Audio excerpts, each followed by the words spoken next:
नमस्कार, मी गुरुप्रसाद जाधव आणि पुढारी न्यूजवरती आता वेळ झाली आहे ती चर्चेचा धुरळा उडवण्याची। प्रेक्षको, आपल्या राज्यातल्या कुठल्याही भागाची तुलना एखाद्या मागास किंवा बदनाम असलेल्या भागाशी होणं हे आपल्यासाठी मान शर्मेने खाली घालणारच आहे। आणि म्हणूनच जेव्हा बीडची तुलना ही वाढत्या गुन्हेगारीमुळे बिहार सोबत सुरू आहे तेव्हा निश्चितच यावरती तुम्हा आम्हाला बोलावं लागणार आहे, चर्चा करावी लागणार आहे आणि त्यातूनच बीडच्या आणि महाराष्ट्राच्या भल्याचं काही सापडतं का हे सुद्धा आपल्याला पाहावं लागेल।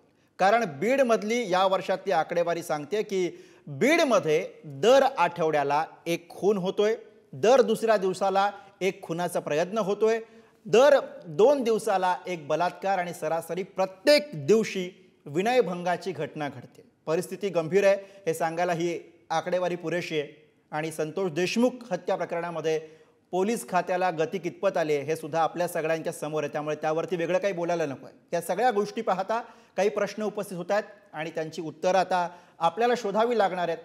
आणि म्हणूनच आज आपल्याला यावरती बोलावं लागेल की बीडच्या वाढत्या गुन्हेगारीला नेमकं जबाबदार कोण आहे, कोणामुळे ही गुन्हेगारी वाढली, आणि हाच आहे आज आपल्या चर्चेचा विषय।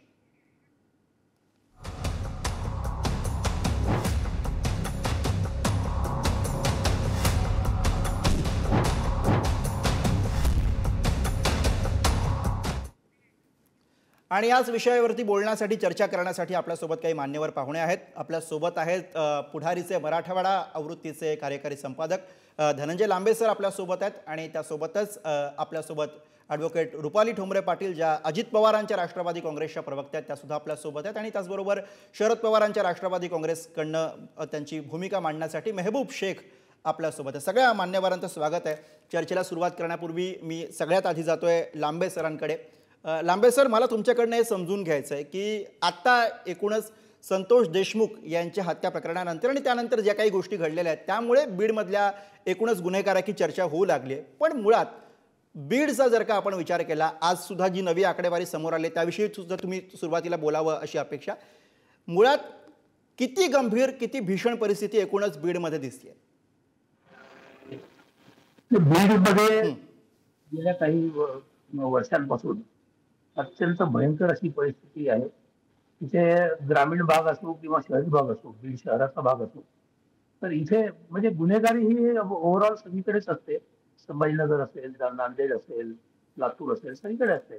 परंतु बीड मधली जी म्हणजे मॅक्सिमम जी गुन्हेगारी आहे त्यामागे तिला राजकीय पार्श्वभूमी आहे बऱ्यापैकी। जेव्हा कधी असे काही खून होतात, हल्ले होतात, तर म्हणजे भयंकर ते त्याला राजकीय दोन्हीकडून समर्थन असतं, आणि मग त्याच्यामुळे ती म्हणजे तशी घटना पेट घेते खूप, आणि मग ती राज्य पातळीवरती गाजते।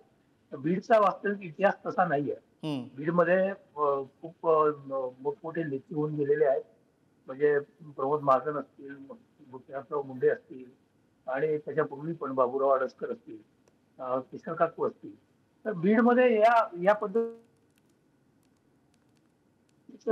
छोट्या मोठ्या ज्या काही घटना घडत आहेत त्याच्यामागे राजकीय जी पार्श्वभूमी त्याला मिळालेली आहे, त्याच्यामुळे या घटना घडत आहेत। मध्यंतरी आपण बघितलं की जरांगे आंदोलन तिथे झालं, त्यावेळेस पण तिथे हिंसाचार झाला, त्या निमित्ताने जे बंद पाळले गेले तिथे पण दगडफेक वगैरेच्या घटना घडल्या। तर अशा पद्धतीने हे सगळं होतंय आणि त्याला राजकीय पाठबळ दिलं जातं दरवेळेस, त्याच्यामुळे हेच घडलंय। आणि दुसरी गोष्ट मला याच्यामध्ये प्रकर्षाने ही जाणवते की बीडमध्ये जे कोणी अधिकारी मंडळी येतात ती त्या नेत्यांचं त्यावेळी तो जो नेता त्याचं नेतृत्व करतोय त्याचं ते चॉईस असतं। म्हणजे बीडमध्ये गुन्हेगारी वाढली आणि ती कमी करण्यासाठी म्हणून एखादा कर्तव्य कठोर अधिकारी तिथे नेमला गेलाय असं कधीही घडत नाही। म्हणजे ज्या नेत्यांच्या पुढाऱ्यांच्या मनामध्ये जे नाव असतं तेच तिथे बीडसाठी फायनल होतं, आणि मग त्यांना मर्यादा पडतात। यांना आपण आणलेलं आहे, म्हणजे नेत्यांनाही असं वाटतं की यांना आपण आणलेलं आहे, आपल्या काही ज्या गोष्टी त्या नजरअंदाज करतील, त्याच्याकडे हे लोक दुर्लक्ष करतील, आणि मग अशा पद्धतीने हे सगळं चालत राहतं। त्या जी काही घटना संतोष देशमुखांच्या बाबतीमध्ये घडलेली आहे ती तर इतकी भयंकर आहे की म्हणजे क्रौर्याची त्यांनी परिसीमा गाठलेली आहे। परंतु काही वर्षांपूर्वी आपण बघितलं असेल की बीडच्या परळीमध्ये किंवा इतकं मोठं ते गर्भपात प्रकरण उघडकीला आलं होतं, आणि अशा अनेक घटना त्याच्यानंतर त्या लागोपाठ घडत गेल्या, आणि मग म्हणजे परळी हे हब झालं होतं म्हणजे आसपासच्या राज्यांमधून देखील लोक तिथे गर्भपातासाठी यायचे. चोरून लपून जे काही गर्भपात होतात, तर तिथे अशा पद्धतीने ते घडलं होतं. पण अनेकांचे मृतदेह तिथे बाळांचे सापडले आणि त्याच्यानंतर तो भडका उडाला. तर अशा पद्धतीने तिथे होत आलेलं आहे आणि बीडमध्ये हे असं होतच राहावं, असं मला असं वाटतं, की या नेत्यांची पण बरोबर आहे. पण हे सुप्त सगळं इच्छा कुठेतरी असावी. थांबलं पाहिजे आणि याच अपेक्षेनं खरं तर आपल्याला बोलावं लागेल लांबे सर. मी सगळ्या आपल्या इतरही पाहुण्यांकडे जातो. मेहबूब शेख आपल्यासोबत आहेत. राष्ट्रवादी युवक काँग्रेसचे ते प्रदेशाध्यक्ष आहेत. शरद पवारांच्या राष्ट्रवादीकडनं ते आज भूमिका मांडतील. मेहबूब शेख, थेट प्रश्न आहे की बीडमध्ये जे काही सुरू आहे, जी काही आकडेवारी आता आपण सगळे बघतोय, माध्यमांमध्ये चर्चेत आहे, त्या सगळ्याला जबाबदार नेमकं कोण आहे? लांबे सर म्हणतात त्याप्रमाणे त्यामध्ये राजकीय वरदहस्त हा एक महत्त्वाचा आणि मोठा फॅक्टर आहे. हे मान्य करावं लागेल आता तरी. नाही, हे मान्यच आहे. हं, राजकीय वरद असल्याशिवाय हे घडू शकत नाही. हं, आणि माझं तर स्पष्ट मत आहे हं, की इथल्या मंत्र्यांच्या पेक्षा देखील राज्याचे गृहमंत्री याला जास्त जबाबदार आहेत. हं. कारण आता ज्या मस्साजोगला घटना घडली ते अंबाजोगाई विभागाच्या अखत्यारीत येतं. तिथं पंकज कुमावत नावाचे एक IPS होते, त्यांची ऍडिशनल SP म्हणून ऑर्डर झाली. बरं. तर 1.5 वर्षापूर्वी गृहमंत्री असताना देवेंद्रजी फडणवीस यांनी ती ऑर्डर रद्द करून तिथं दुसऱ्या अधिकाऱ्याची नेमणूक केली, हं, तिथल्या मंत्र्याच्या सुईनं केली. जर पंकज कुमावत सारखा अधिकारी असता तर तो अशा राजकीय गुंडांना त्या ठिकाणी ते भीक घालत नाहीत, म्हणून त्या ठिकाणी त्यांना बाजूला ठेवलं. आणि लांबे सर जसं म्हणले तर मी त्याच्या पुढे जाऊन सांगतो, आमच्याकडे पोलीस स्टेशनचे PI हे सत्ताधारी पक्षाचे आमदार हे घरात जसं आपण घर कामगार ठेवतो एखाद्याला, तू फरशी पुसायला, तू गेट उघडायला, असं PI आणि पोलीस कर्मचारी हे जर आमदार ठरवणार असतील तर ते बरोबर. आमदार जसं सांगतील, ते मंत्री जसं सांगतील. SP सारखे लोक हे घरगड्यासारखे बीडमध्ये वागवले गेले. त्यामुळे कायदा सुव्यवस्थेचा धाक राहिला नाही. संतोष देशमुखच्या प्रकरणात जर आपण बघितलं तर 6 तारखेला ज्या वेळेला तिथं भांडण झालं त्या वादा कंपनीच्या तिथं, त्यावेळेला जर त्या सोनवण्याची फिर्याद घेतली असती ना, अॅट्रॉसिटीचा गुन्हा त्याच वेळेस दाखल केला असता आणि त्या आरोपीला अटक केली असती तर आज संतोष देशमुख जिवंत असता, आज संतोष देशमुख मेला नसता. म्हणजे तिथं पोलिसांनी, PI आणि PSIनी त्यांना फक्त तुम्ही निलंबित करता, एक माणूस जीवानीशी गेलाय, तर ह्यांना PIला आणि PSIला देखील त्याच्यात सहआरोपी केलं पाहिजे. आणि जर PIला आणि PSIला 302 आणि अॅट्रॉसिटीत जर सहआरोपी केलं, कारण ह्या मृत्यूला पूर्णपणे ते कारणीभूत आहेत. ज्या वेळेला संतोष देशमुखला दिवसा उचललं गेलं हं, त्यावेळेला तो गावचा सरपंच आहे, 15 वर्ष जो माणूस सरपंच राहतो त्याची गावात लोकप्रियता असते. त्यावेळेला गावातल्या 300-400 मोटरसायकली ह्या त्या ठिकाणी त्याला शोधायला येतात. त्यावेळेला पोलीस हे डायरेक्शन चुकीचं सांगतात, म्हणजे त्या मोटरसायकलीला दुसऱ्या दिशेने पाठवतात. आणि पोलीस ज्या वेळेला संतोष देशमुख मयत होतो त्यावेळेला पोलीस मात्र त्याची डेड बॉडी आणायला जातात. त्याच्या भाऊ ज्या वेळेला फिर्याद द्यायला जातो अपहरणाची, त्यावेळेला बनसोडे नावाचा अधिकारी 40 मिनिटं फिर्याद घ्यायला येत नाही, 3-3.5 तास ती फिर्याद घेतली जात नाही. पण ज्यावेळेस संतोष देशमुख मृत्युमुखी पडला ही माहिती मिळते त्यावेळेला 10 मिनिटात या फायरवर सह्या घेतात. म्हणजे हे पोलिसाच्या मदतीनेच हा खून झालेला आहे. आणि पोलिसांचं आपल्याला प्रोटेक्शन आहे ही भावना त्या आरोपीच्या मनामध्ये त्या ठिकाणी निर्माण झाली. आरोपी किती वर्षाचे आहेत? काही आरोपी तर 20 आणि 24 वर्षाचे आहेत.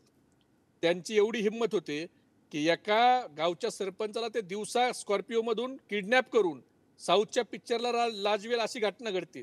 म्हणजे पुष्पा 2 पेक्षा पण पुढचं व्हर्जन झालंय बीडला. मग ह्याच्यात काय आहे तर पोलिसांचा अजिबात धाक त्या ठिकाणी राहिलेला नाही.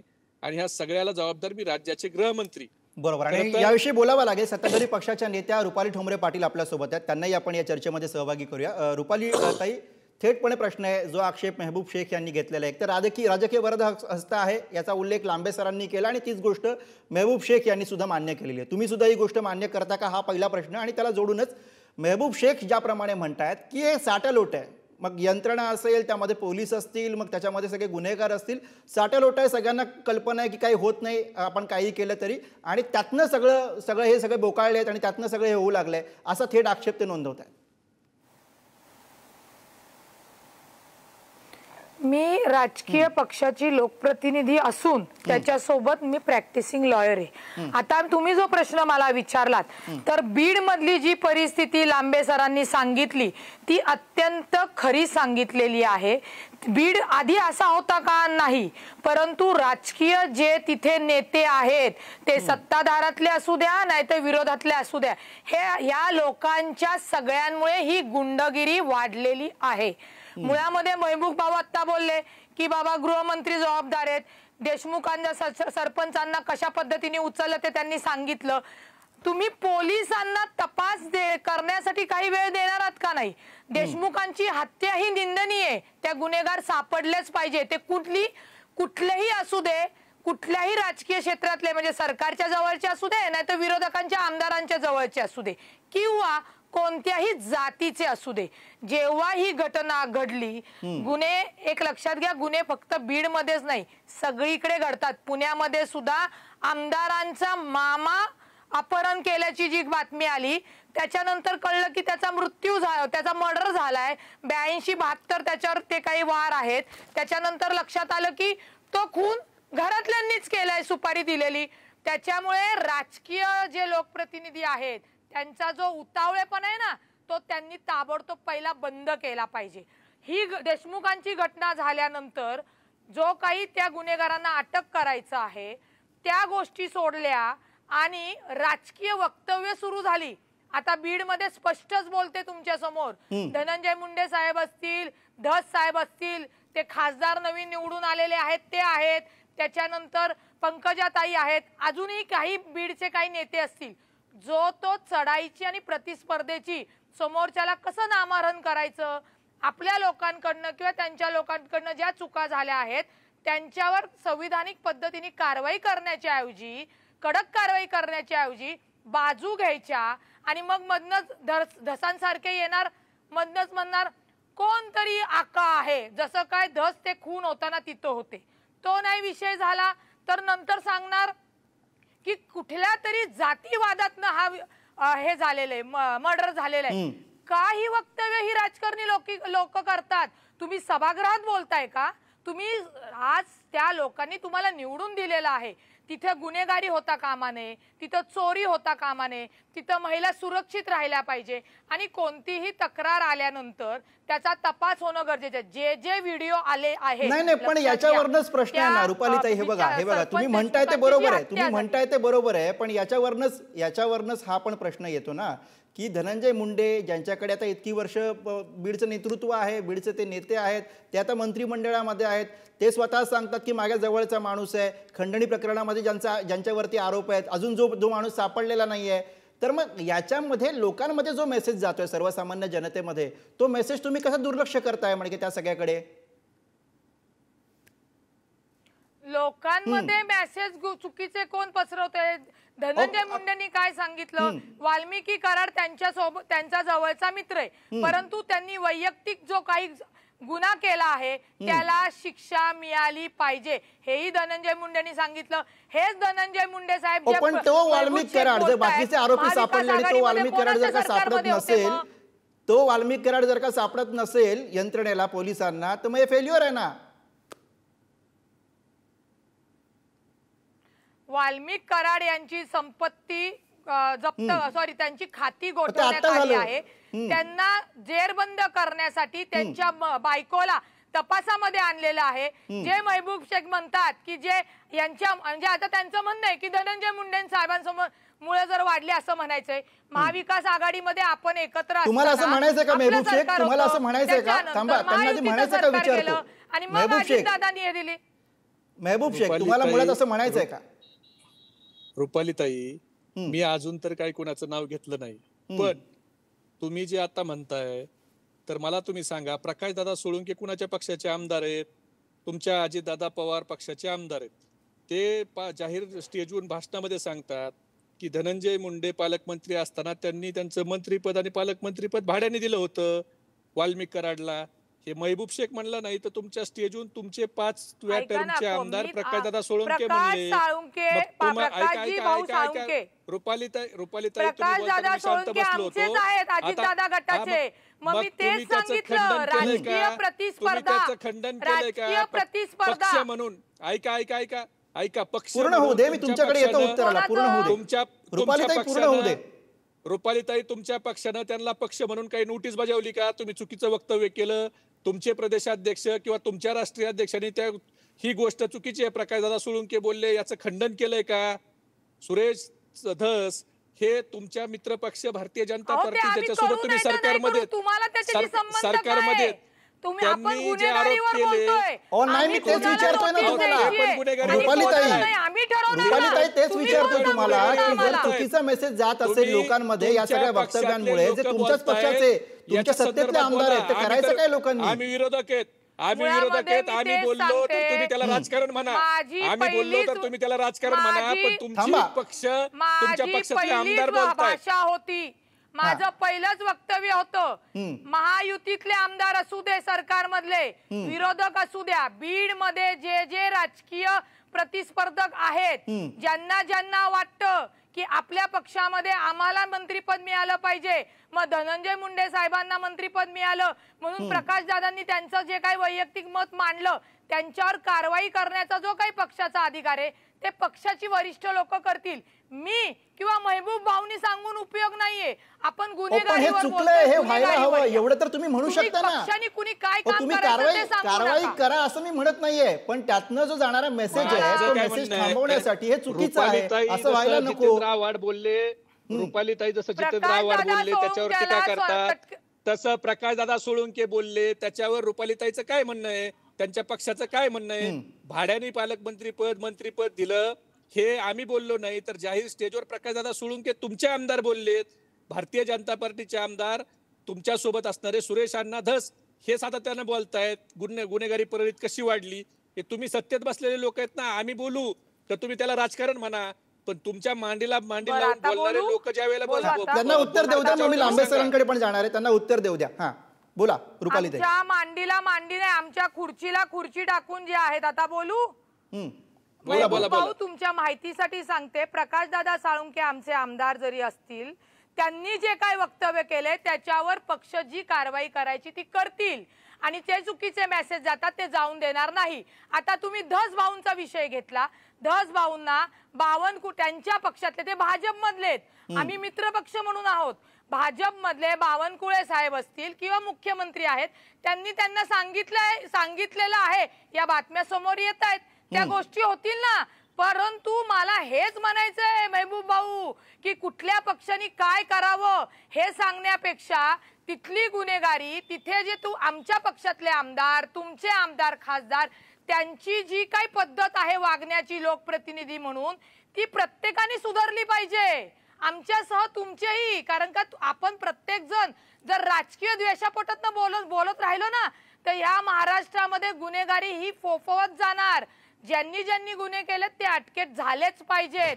आणि ते अटक करत असताना आता समजा तुम्ही वाल्मिकी कराड यांचा जो काही विषय घेताय त्याची घेतली ना, सीआयडी कडे तपास दिला, जवळजवळ त्यांनी काल 120 जण कोणाशी संपर्कात आले, बोलले, सगळे राजकीय पदाधिकारी. बरं तुम्ही म्हणताय त्याप्रमाणे यंत्रणा कामाला लागले, खूप दिवसांनी लागले, पण लागले आपण मान्य करूया. चला मी लांबे सरांकडे जातो. लांबे सर, महबूब शेख असतील किंवा मग रुपालीताई असतील, दोघांच्याही बोलण्यात तर त्यांच्या मुद्द्यांमधून एक गोष्ट दिसते की राजकीय संघर्ष आहे, राजकीय संघर्षामधून येणारी ही सगळी वक्तव्य आहेत, राजकीय संघर्षामधून होणारी सगळी कुरघोडी आहे. पण इथं आणखी एक प्रश्न पडतो की राजकीय संघर्षामधनं गुन्हेगारी प्रवृत्तीला पाठबळ मिळालं आणि त्यातनं ही परिस्थिती उद्भवली, हा एक मुद्दा.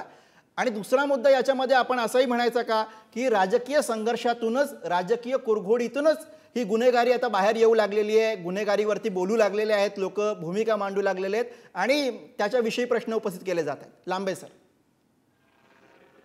राजकीय पार्श्वभूमी याला आहे, याचाच अर्थ असा आहे की राजकारणातूनच ही सगळी गुन्हेगारी पुढे आलेली आहे. परंतु मला असं म्हणायचं होतं की निवडणुकीपुरतंच हे राजकारण असतं. एरवी आता निवडणूक होऊन गेलेली आहे, सगळ्या निकाल आलेले आहेत आणि आता पुढची 5 वर्ष तरी विधानसभेची निवडणूक लागण्याची शक्यता नाहीये. बरोबर. तेव्हा या 5 वर्षामध्ये आपापल्या मतदारसंघामध्ये शांतता, ऐक्य, सलोखा हा सगळा राहावा, बंधुभाव राहावा, असा प्रयत्न होताना अजिबातच दिसत नाही. म्हणजे आता ही जी काही घटना घडली याच्या मागे अर्थकारण देखील धरलेलं आहे. ही जी काही पवनचक्कीची जी काही एजन्सी आहे, त्या एजन्सीकडे ही मंडळी आधी जाते आणि तिथे यांची बाचाबाची होते. म्हणजे मूळ तिथे आहे. त्याच्यानंतर वाल्मिक कराडांवरती खंडणीचा देखील गुन्हा तिथे दाखल झालेला आहे. खंडणी देखील त्यांनी तिथे मागितलेली आहे. म्हणजे हा आता एकीकडे आपण म्हणतो की मराठवाड्याचा विकास होत नाहीये. आता इथे पवनचक्क्या जर येत असतील तर तिथे सुद्धा आपण अडथळे निर्माण करायचे का? आणि हा अडथळा वाल्मिक कराड यांनी सोलो नाही केलेला.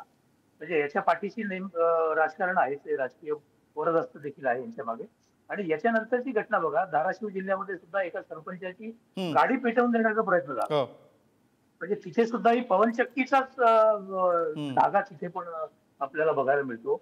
तर मग या पवनचक्क्या इथे येत आहेत, तुम्ही जर अशी दहशतीच्या गोष्टी जर तिथे केल्या तर असे उद्योग किंवा अशा गोष्टी तिथे परत येणार नाहीत. आणि मग जो काही रिव्हेन्यू असतो त्याच्याबद्दल म्हणजे रोजगार असेल, रिव्हेन्यू असेल. आता या मसाजोग मधलेच काही लोक तिथे कामाला लागले होते.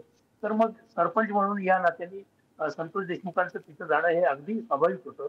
आणि त्यांनी तिथे विचारलं जा फक्त की बा तुम्ही आमच्या माणसाला का धक्काबुक्की केली, का बरं मारहाण केली. आणि पोलिसांकडे त्यांनी अशी मागणी केली की बा यांच्या विरुद्ध गुन्हे दाखल करा. परंतु आपल्या विरुद्ध एखादा आवाज उठतोय आणि त्याला मुळासकटच संपून टाकायचं, ही जी काही भयंकर तालिबानी प्रकारची वृत्ती आहे, म्हणजे आजकाल आपण त्यांना पण नावं ठेवू शकणार नाही. इतके सुधारणा त्यांच्यामध्ये झालाय, अख्खा एक देश ते हे करतायत. परंतु या बाबतीमध्ये ही म्हणजे यांनी आता सीमा गाठलेली आहे. आणि या गोष्टींमध्ये राजकारणापलीकडे जाऊन आपल्याला सगळ्यांनाच विचार करावा लागणार आहे, अगदी म्हणजे शासनापासून सगळ्यांनाच. बरोबर बरोबर, राजकारणापलीकडे जाऊन याच्यावरती विचार आणि बोलावा लागणार आहे. महबूब शेख, आपली कमेंट याच्यावर. अधिकारी नेमले पाहिजेत एवढं मला वाटतं. हा, हो लांबे सर, अगदी शेवटची काही मिनिटं आहेत म्हणून मी आता लांबे सर जे म्हणले तर खोटे गुन्हे दाखल करायचा सर्रास प्रकार आमच्याकडे होतोय आणि या सगळ्याच भागात होतोय. आता आमच्याकडे पाटोदा तालुका आहे, तिथं 20 जानेवारीला बूथ ताब्यात घ्यायला लागले म्हणून भारतीय जनता पार्टीच्या एका सरपंच सोबत आमच्या दिलीप बेद्रे आणि योगेश आमटे म्हणून 2 सहकारी त्यांची धक्काबुक्की झाली.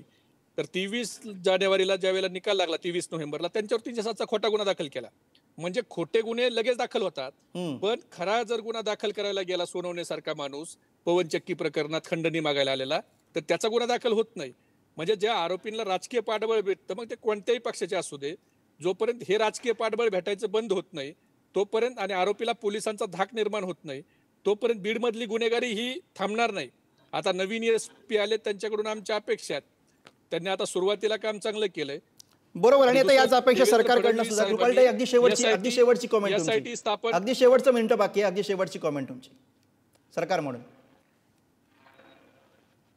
बीडमध्ये ज्यांची गुन्हेगारी आहे त्यांची गुन्हेगारी चालू देणार नाही असं उपमुख्यमंत्री अजितदादा आणि मुख्यमंत्री देवेंद्र फडणवीस साहेबांनी सांगितलेले. कोणत्याही पक्षाचे राजकीय कार्यकर्ते असू द्या, लोकप्रतिनिधी असू द्या, ते जेव्हा बेकायदेशीर काम करणार तेव्हा त्यांच्यावर तातडीने गुन्हा दाखल झाला पाहिजे. पण मला जाता जाता एवढंच सांगायचंय, जे खोटे गुन्हे दाखल होतात तिथल्या त्या राजकीय लोकांमुळे होतात. काल सुद्धा जो खोटा गुन्हा माझ्यावर दाखल करण्यात आला तो जितेंद्र आव्हाडांच्या दबावामुळे दाखल करण्यात आला. हे आरोप प्रत्यारोप होत राहतील, आपण त्या विषयामध्ये नको जाऊया. प्रश्न इथे कोणाला दोषी ठरवण्याचा नाहीये, प्रश्न इथे दोष ओळखून यंत्रणा सदोष करण्यासाठीच आहे. बीड सकट महाराष्ट्रामध्ये गुन्हेगारी कशी आटोक्यात आणता येईल यावरती चर्चा घडवण्याचा आहे आणि त्या दृष्टीनं उपाय करण्याचा आहे.